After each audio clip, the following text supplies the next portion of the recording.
Double meaning ಹಾಸ್ಯ ಮಾಡೋನಿಗೆ easy. ಬೇಗ ದುಡ್ಡು ಗಳಿಸ್ಬೇಕು, ಬೇಗ ಶ್ರೀಮಂತ ಆಗ್ಬೇಕು ಅಂತೇಳಿ ಈಗ ರಿಯಾಲಿಟಿ ಶೋದಾಗ ಸಹಿತ ಏನಂತಂದ್ರೆ ಡಬಲ್ ಮೀನಿಂಗ್ ಮಾತಾಡಕತ್ತಾರ. ಅಂದ್ರೆ ಡಬಲ್ ಮೀನಿಂಗ್ ಗೆ ಕಲಾವಿದ ದಣಕೊಳ್ಳೋ ಅವಶ್ಯಕತೆ ಇಲ್ಲ.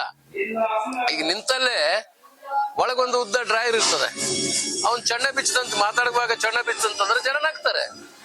ಈ ಡಬಲ್ ಮೀನಿಂಗ್ಸ್ ಇರುವಂತ ನಾಟಕಕ್ಕೆ ಆಯುಷ್ಯ ಇರಂಗಿಲ್ಲ, ಅದು ಉಳಿಯೋದಿಲ್ಲ ಆ ನಾಟಕ ಬಹಳ ದಿನ. ಸ್ನೇಹಿತರೆ ನಮಸ್ಕಾರ, ಇದು ಸತ್ಯ ಸಂದರ್ಶನ.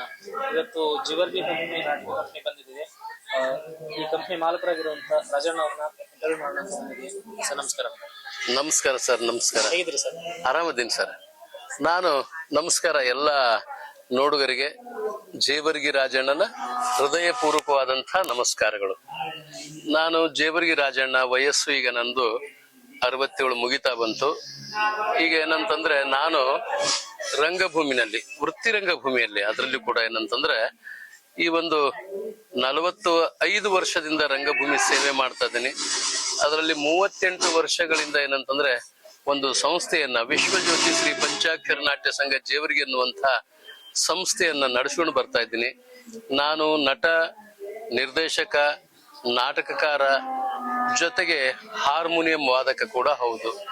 ಆದ್ರೆ ಇವತ್ತು ಬಹಳ ದಿನಗಳಿಂದ ಸಂಸ್ಥೆಯನ್ನು ನಡೆಸ್ಕೊಂಡು ಬರ್ತಾ ಇದ್ದೀನಿ. ಆದ್ರೆ ಕರ್ನಾಟಕದ ಜನತೆನೇ ಅಂತ ಹೇಳಕ್ ನಾನು ಇಷ್ಟಪಡ್ತೀನಿ. ಎಲ್ರು ಬಹಳ ಪ್ರೀತಿಯಿಂದ, ಬಹಳ ಗೌರವದಿಂದ ನಡೆಸ್ಕೊಳ್ತಾ ಇದ್ರಿ. ಜೇವರ್ಗಿ ರಾಜಣ್ಣ ನಾಟಕ ಅಂದ್ರೆ ಯಾವುದು ಅಶ್ಲೀಲ ಇರಂಗಿಲ್ಲ, ನೋಡೋಕೆ ತುಂಬಾ ಒಳ್ಳೆ ನಾಟಕ ಅಂತ ತಿಳ್ಕೊಂಡು ತಾವೆಲ್ಲ ಬಂದು ಪ್ರೋತ್ಸಾಹ ನೀಡ್ತಾ ಇದ್ದೀರಿ. ತಮಗೆಲ್ಲರಿಗೂ ಧನ್ಯವಾದಗಳನ್ನು ಅರ್ಪಿಸ್ತೇನೆ. ಇನ್ನು ಏನಂತಂದ್ರೆ ಈ ನಾಟಕ ಬರವಣಿಗೆಯಲ್ಲಿ ಏನಂತಂದ್ರೆ ಸ್ವಲ್ಪ ಈ ಹಾಸ್ಯವನ್ನ ಪ್ರೇಕ್ಷಕರು ಹಾಸ್ಯ ಕೇಳ್ತಾರೆ. ಕತೆಗಳು ಆಲ್ಮೋಸ್ಟ್ ಆಲ್ ಎಲ್ಲಾ ಕತೆಗಳು ಬಂದು ಹೋಗಿರ್ತವೆ. ಅವರಿಗೆ ಸ್ವಲ್ಪ ಕಥೆನೂ ಇರ್ಬೇಕು, ಜೊತೆಯಲ್ಲಿ ಏನಂತಂದ್ರೆ ಹಾಸ್ಯನೂ ಇರ್ಬೇಕಂತ ಬಯಸ್ತಾರೆ. ಆದ್ರೆ ಹಾಸ್ಯ ಎನ್ನುವಂತಹದ್ದು ಮಹಿಳೆಯರಾದಿಯಾಗಿ ಮಕ್ಕಳು ಸಮೇತ ನೋಡುವಂತ ಹಾಸ್ಯ ಇರ್ಬೇಕು. ಅದು ಏನಂತಂದ್ರೆ ಜನರಿಗೆ ಮುಟ್ತದ. ಇವತ್ತು ನಾವು ಕೂಡ ಏನಂತಂದ್ರೆ ಈ ಯೂಟ್ಯೂಬ್ ಚಾನಲ್ ಮಾಡ್ಕೊಂಡಿದ್ದೀವಿ, ಜೇವರ್ಗಿ ರಾಜಣ್ಣ ಡ್ರಾಮಾ ಅಂತ ಹೇಳಿ ನಮ್ದು ಯೂಟ್ಯೂಬ್ ಚಾನಲ್. ಅದರಲ್ಲಿ ನಾನು ಪೂರ್ತಿ ನಾಟಕದ ವಿಡಿಯೋಗಳನ್ನು ಬಿಡ್ತೀನಿ. ಕಾರಣ ಏನಂತಂದ್ರೆ ಮನೆಯಲ್ಲಿ ಆ ನಾಟಕಗಳನ್ನ ಟಿವಿಗೆ ಹಾಕೊಂಡು ನೋಡ್ಲಿ ಅನ್ನುವಂತ ಉದ್ದೇಶ ನಂದು. ನನ್ ಕೆಲವರು ಪ್ರಶ್ನೆ ಮಾಡ್ತಾರೆ ನೋಡುಗರು, ಏನ್ರಿ ನೀವು ಏನಂತಂದ್ರೆ ನಾಟಕನ ಪೂರ್ತಿ ನಾಟಕನ ವಿಡಿಯೋ ಮಾಡಿ ನಿಮ್ಮ ಚಾನಲ್ ನಲ್ಲಿ ಅಪ್ಲೋಡ್ ಮಾಡ್ತೀರಿ, ನಿಮ್ಗ ಜನ ಬಂದು ಟಿಕೆಟ್ ತೆಗಿಸಿ ನೋಡ್ಬೇಕಲ್ಲ, ಸುಮ್ನೆ ಮನೆಯಲ್ಲಿದೆ ಅಂತ ತಿಳ್ಕೊ ಮನೆಯಲ್ಲಿ ನೋಡ್ತಾರೆ, ಹೆಂಗ್ ಮಾಡ್ತೀರಾ ಅಂತ ಕೇಳ್ತಾರೆ. ಆದ್ರೆ ನನ್ನ ಉದ್ದೇಶ ಏನಂತಂದ್ರೆ ನಾವು ಯಾವುದೋ ಮೂಲೆಯಲ್ಲಿ ನಾಟಕ ಆಡ್ತೀವಿ, ಇಡೀ ಕರ್ನಾಟಕದ ಜನ ಆ ವಿಡಿಯೋಗಳನ್ನ ಟಿವಿಗೆ ಹಾಕೊಂಡು ನೋಡ್ಲಿ. ಆಮೇಲೆ ವಿದೇಶಗಳಿಂದಲೂ ಕೂಡ ನನಗೆ ಫೋನ್ ಬರ್ತಿರ್ತದೆ. ವಿದೇಶಗಳಲ್ಲಿ ಕೂಡ ಕನ್ನಡದಲ್ಲಿ ನೋಡ್ತಾರೆ, ಮತ್ತೆ ತಮ್ಮ ಭಾಷೆಗೆ ತರ್ಜುಮೆ ಮಾಡಿಕೊಂಡು ನಾಟಕ ಜೇವರ್ಗಿ ರಾಜಣ್ಣ ಡ್ರಾಮಾ ಅಂತ ಅನ್ನೋ ಚಾನಲ್ ನಾಟಕನ ನೋಡ್ತಾರೆ. ಮತ್ತೆ ಇಲ್ಲಿಯೂ ಕೂಡ ಏನಂದ್ರೆ ಬಾರ್ಡರ್ ಅಲ್ಲಿರುವ ಎಷ್ಟೋ ಸೈನಿಕರು ನಾಟಕ ನೋಡ್ತಾರೆ, ನನಗ್ ಫೋನ್ ಮಾಡ್ತಾರೆ, ಇಲ್ರಿ ನಮಗ್ ಟೈಮ್ ಪಾಸ್ ಅಂತಂದ್ರೆ ನಿಮ್ ನಾಟಕ ನಮಗೆ ಕಾಮಿಡಿ ಬಿದ್ದು ನಗತೀವಿ, ಆದ್ರೆ ಎಲ್ಲೂ ಹೊಲಸಿರುವುದಿಲ್ಲ ಅನ್ನುವಂಥದ್ದು ಹೇಳ್ತಾರೆ.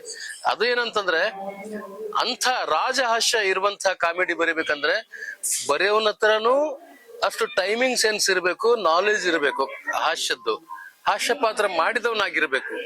ನಾನು ಮೊದಲು ಹಾಸ್ಯನೇ ಮಾಡ್ತಿದ್ದೆ, ಹಾಗಾಗಿ ನನಗೆ ಆ ಹಾಸ್ಯ ಪಾತ್ರಗಳನ್ನ ಬರೆಯೋದಕ್ಕೆ ನನಗೆ ಈಸಿ ಆಗ್ತದೆ. ಮತ್ತ ಈ ಮಾಡುವಂತ ಕಲಾವಿದ ಸಹಿತ ಅವನು ಕೂಡ ಒಂದು ಶಕ್ತಿಯುತವಾದಂತಹ ಕಲಾವಿದ ಇರಬೇಕು. ಅದರಲ್ಲಿ ಪರಿಪೂರ್ಣನಾಗಿರುವಂತವನಿರ್ಬೇಕು. ಅವನಿಗೂ ಟೈಮಿಂಗ್ ಸೆನ್ಸ್ ಗೊತ್ತಿರಬೇಕು. ನಾವು ಹೇಳ್ದ ಹಾಗೆ ಆ ವಾಯ್ಸಿನ ಅಂದ್ರೆ ಏರಿಳಿತಗಳನ್ನ ಅವನಿಗೆ ಗೊತ್ತಿರಬೇಕು. ಇಷ್ಟೇ ಗ್ಯಾಪ್ ಕೊಡಬೇಕು, ಇಲ್ಲಿಂದನೇ ನಾಟಕ ಮಾತಿತ್ಕೋಬೇಕು ಅನ್ನುವಂಥದ್ದು ಅವನಿಗೆ ನಾಲೆಜ್ ಇರಬೇಕು. ಆವಾಗ ಮಾತ್ರ ರಾಜಹಾಸ್ಯದ ಕಾಮಿಡಿ ಮಾಡಿ ಜನರನ್ನು ನಗಿಸ್ಬಹುದು. ಈ ಡಬಲ್ ಮೀನಿಂಗ್ ಹಾಸ್ಯ ಮಾಡೋನಿಗೆ ಈಸಿ. ಬೇಗ ದುಡ್ಡು ಗಳಿಸ್ಬೇಕು, ಬೇಗ ಶ್ರೀಮಂತ ಆಗ್ಬೇಕು ಅಂತೇಳಿ ಈ ರಿಯಾಲಿಟಿ ಶೋದಾಗ ಸಹಿತ ಏನಂತಂದ್ರೆ ಡಬಲ್ ಮೀನಿಂಗ್ ಮಾತಾಡಕತ್ತಾರ. ಅಂದ್ರೆ ಡಬಲ್ ಮೀನಿಂಗ್ ಗೆ ಕಲಾವಿದ ದಣಕೊಳ್ಳೋ ಅವಶ್ಯಕತೆ ಇಲ್ಲ. ಈಗ ನಿಂತಲ್ಲೇ ಒಳಗೊಂದು ಉದ್ದ ಡ್ರಾಯರ್ ಇರ್ತದೆ, ಅವ್ನ್ ಚಣ್ಣ ಬಿಚ್ಚದಂತ ಮಾತಾಡುವಾಗ ಚಣ್ಣ ಬಿಚ್ಚಂತಂದ್ರೆ ಜನ ನಗ್ತಾರೆ. ಅದು ಅವನ ಶ್ರಮ ಅಲ್ಲ. ಡಬಲ್ ಮೀನಿಂಗ್ ಸೊಂಟದ ಕೆಳಗಿನ ಮಾತಾಡೋದು ಅದು ಅವನ ಶ್ರಮ ಅಲ್ಲ. ಜನ ನಗ್ತಾರೆ. ಅದಕ್ಕೆ ಒಂದು ವರ್ಗದ ಪ್ರೇಕ್ಷಕರು ಇರ್ತಾರೆ, ಆದ್ರೆ ಎಲ್ಲಾ ವರ್ಗದ ಪ್ರೇಕ್ಷಕರು ಆ ನಾಟಕವನ್ನ ನೋಡೋದಿಲ್ಲ. ನಾವು ಒಳ್ಳೆ ನಾಟಕ ಕೊಟ್ರೆ ಅದ್ರ ಆಯಸ್ಸು, ನಾವು ಸತ್ತೋದ್ರು ಕೂಡ ಎಷ್ಟೋ ವರ್ಷದ ಒಳಗೆ ಆ ನಾಟಕ ನೋಡ್ತಾರೆ, ಅದು ಉಳ್ಕೊಂಡಿರ್ತದೆ. ಆದ್ರೆ ಏನಂತಂದ್ರೆ ಈ ಡಬಲ್ ಮೀನಿಂಗ್ಸ್ ಇರುವಂತ ನಾಟಕಕ್ಕೆ ಆಯುಷ್ಯ ಇರಂಗಿಲ್ಲ, ಅದು ಉಳಿಯೋದಿಲ್ಲ ಆ ನಾಟಕ ಬಹಳ ದಿನ. ಅದು ದುಡ್ಡು ಮಾಡುವಂಥದ್ದು, ಕಮರ್ಷಿಯಲ್ ಆಗಿ ವಿಚಾರ ಮಾಡುವಂಥದ್ದು. ನನ್ನಲ್ಲಿ ಹಂಗಿಲ್ಲ. ನಾನು ಬಹಳ ದಿನ ನಾನು ಬರೆದಂತ ನಾಟಕಗಳು ಬಹಳ ವರ್ಷಗಳ ಕಾಲ ಉಳಿಬೇಕು ಅನ್ನುವಂತ ಉದ್ದೇಶ ನಂದಾಗಿರೋದ್ರಿಂದ ಇಡೀ ನಾಟಕವನ್ನ ನಾನು ಯೂಟ್ಯೂಬಿಗೆ ಜೇವರ್ಗಿ ರಾಜಣ್ಣ ಅನ್ನೋ ರಾಜಣ್ಣ ಡ್ರಾಮಾ ಅನ್ನೋ ಚಾನಲ್ಗೆ ಅಪ್ಲೋಡ್ ಮಾಡಿರ್ತೀನಿ. ಜೇವರ್ಗಿ ರಾಜಣ್ಣ ಡ್ರಾಮಾ ಅನ್ನೋ ಚಾನಲ್ಗೆ ಅಪ್ಲೋಡ್ ಮಾಡಿರ್ತೀನಿ.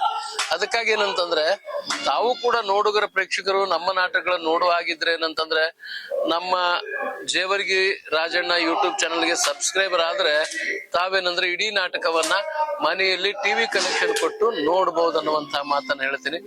ಇನ್ನ ಇವ್ರು ನಮ್ಮ ಎಂತಹ ಚಾನಲ್ ಹೇಳುತ್ತೆ ಸರ್? ಸತ್ಯ ಸಂದರ್ಶನ. ಸತ್ಯ ಸಂದರ್ಶನ ಅನ್ನುವಂತ ಒಂದು ಚಾನಲ್ದವರು ನಮ್ಗೇನಪ್ಪ ಅಂದ್ರೆ ಬಂದು ಕೇಳ್ಕೊಂಡಾಗ ನಮ್ಮ ಎಲ್ಲಾ ಕಂಪನಿಯ ಕಲಾವಿದರು ಸಂದರ್ಶನಗಳು ಕೂಡ ಮಾಡ್ಕೊಂಡಿದ್ದಾರೆ. ನನಗೂ ಕೂಡ ಅಷ್ಟೇ. ನಾನು ಒಬ್ಬ ದೊಡ್ಡ ಇದು ಅಂದ್ರೆ ಸಣ್ಣ ಚಾನಲ್ಗಳಿಗೆ ನಾವು ಇಂಟರ್ವ್ಯೂ ಕೊಡಬಾರ್ದು ಹಿಂಗಿಲ್ಲ. ಯಾರೇ ಬಂದ್ರು ನಾನೇನಂತಂದ್ರೆ ನನ್ನಲ್ಲಿ ಏನಿದೆ ಅದನ್ನ ಹೇಳ್ಕೊಂತೀನಿ. ನನ್ನಿಂದ ಅವ್ರಿಗೆ ಉಪಯೋಗ ಆಗ್ತದಂತಂದ್ರೆ ಯಾಕೆ ಬೇಡ, ಉಪಯೋಗ ಆಗ್ಲಿ ಅಂತ ಭಾವನೆ ನಂದು ಹೊರತಾಗಿ ಯಾವುದು ಹೆಚ್ಚು ಕಡಿಮೆ ಅನ್ನುವಂತ ಭಾವನೆ ನನ್ನದಲ್ಲ. ಇನ್ನೇನಂತಂದ್ರೆ ತಮ್ಮ ಅನುಭವಗಳನ್ನ ಇವರು ನಿಮ್ಮ ವಯಸ್ಸು ಎಷ್ಟೀಗ? 61 ವಯಸ್ಸು ಇವ್ರದು. ನಮ್ಮ ಮಹಾಂತ ಗೌಡರು ಪಾಟೀಲ್ ಅಂತೇಳಿ, ಬಿರಾದಾರ್ ಅಂತೇಳಿ ಇವ್ರ ಹೆಸರು. ಇವರು ನಾಟಕದ ವೃತ್ತಿರಂಗ ಭೂಮಿಯಲ್ಲಿ ನಟನಾಗಿ, ಒಬ್ಬ ವ್ಯವಸ್ಥಾಪಕನಾಗಿ, ಮ್ಯಾನೇಜರ್ನಾಗಿ, ಆಮೇಲೆ ಬುಕ್ಕಿಂಗ್ ಮಾಡ್ತಾ ಸರ್ವ ವಿಧದಿಂದಲೂ ಏನಂತಂದ್ರೆ ಅವರು ವೃತ್ತಿರಂಗ ಭೂಮಿಗೆ ತಮ್ಮ ಜೀವನವನ್ನ ಧಾರೆ ಎರೆದಿದ್ದಾರೆ. ಅವರು ಕೂಡ 4 ಮಾತುಗಳನ್ನ ಹೇಳಿ ಅಂತ ಬಯಸ್ತೀನಿ ನಾನು.